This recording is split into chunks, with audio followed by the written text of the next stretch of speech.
देख सकते हैं शिवहर लोकसभा में एनडीए प्रत्याशी लवली आनंद की पुत्री अधिवक्ता सुरभि आनंद चुनाव मैदान में अपने एनडीए प्रत्याशी अपनी मां लवली आनंद के लिए वोट मांग रही हैं और किस तरह से उनके लिए एक एक गांव घूम रही हैं।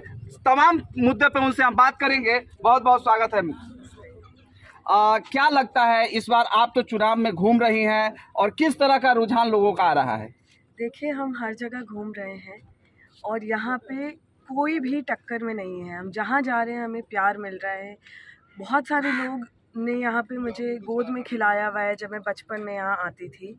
और अभी जब हम घूम रहे हैं तो यहाँ पे सभी लोग बोल रहे हैं कि बस एक ही नारा है कि फिर एक बार मोदी सरकार, और शिवहर का नारा है अब की बार 4 लाख पार। तो सभी लोगों ने ठाना है कि इस बार 4 लाख से लवली आनंद जी को विजयी बनाना है। जिस तरह से यहाँ पे प्रत्याशी शिवहर लोकसभा में आए और लगातार हमलावर रहे, चाहे सरकार को घेरने का हो या आपके परिवार को घेरने का हो, लगातार हमलावर रहे और आप लोग उस पर कोई प्रतिक्रिया न दे करके अपने मतदाताओं से मिलने का काम किया, तो क्या लगता है कि इन सब चीज़ों को मतदाता समझ पाएगी? देखिए, शिवहर की जनता, शिवहर की महान जनता ने अपने रेफरेंडम में ये बात साबित कर दिया था कि उन्होंने, वो मानते हैं और वो जानते हैं कि आनंद मोहन जी को कैसे लालू जी ने फंसाया था। और 90 के दशक में जब पूरा बिहार अंधकार में ही हो रखा था, तब 2 लोग थे जो लगातार आवाज़ उठा रहे थे शोषित और वंचित के लिए, और वो थे मेरे माता पिता लवली आनंद जी और आनंद मोहन जी। और सभी जानते हैं कि कैसे 90 के दशक में अगर कोई सच्चाई के लिए आवाज़ उठाता था तो उसके खिलाफ फर्जी केस किया जाता था। और शिवहर की जनता ने जब 96 में मेरे पिता यहाँ से सांसद बने तो बिना देखे बिना परखे उन्होंने उन पर विश्वास किया, क्योंकि उनको पता था कि वो निर्दोष हैं। और उन्होंने सीधा उनको जेल से निकाल के सीधा सदन उनको भेजा था। तो ये शिवहर का प्यार हमें मिला है और एक बार नहीं अनेकों बार मिला है। और जो लोग आ जाते हैं और बोलते हैं कि जो भी आपने जो बोला वो सारी बातें जो भी वो आके यहाँ पे बोलते गुमराह करने की कोशिश करती है, तो शिवहर की जनता बेवकूफ़ जनता नहीं है, समझदार जनताओं में से एक है।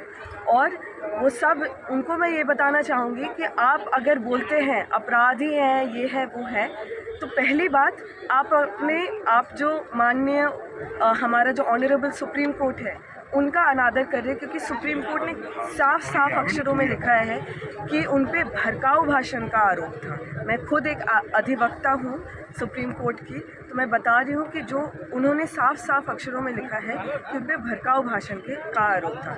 दूसरी बात, अगर वो बोलते हत्यारे हैं तो ये वही लोग हैं जो अपने मंच से, मैं इनको याद दिलाना चाहूँगी कि इन्हीं के आका थे जिन्होंने मंच से जब बोला कि आनंद मोहन जी निर्दोष हैं, उनको फंसाया गया था, उन्होंने कबूल किया कि उन्होंने फंसाया था, क्योंकि सभी लोग जानते हैं कि 90 में किसने फंसाया था और किसने षड्यंत्र तहत उनको अंदर जेल के अंदर भेजा था।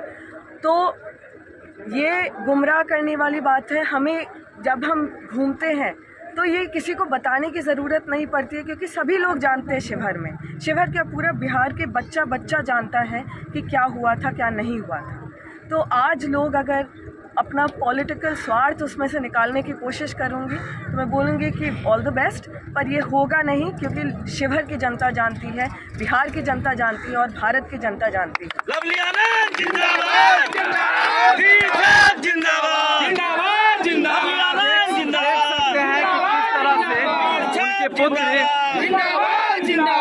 देख सकते हैं कि उनके पुत्र इस तरह से चुनाव प्रचार में जुटी हुई है और बहुत ही सधे हुए अंदाज में विपक्षियों पर जिस तरह से वो वार कर रही है,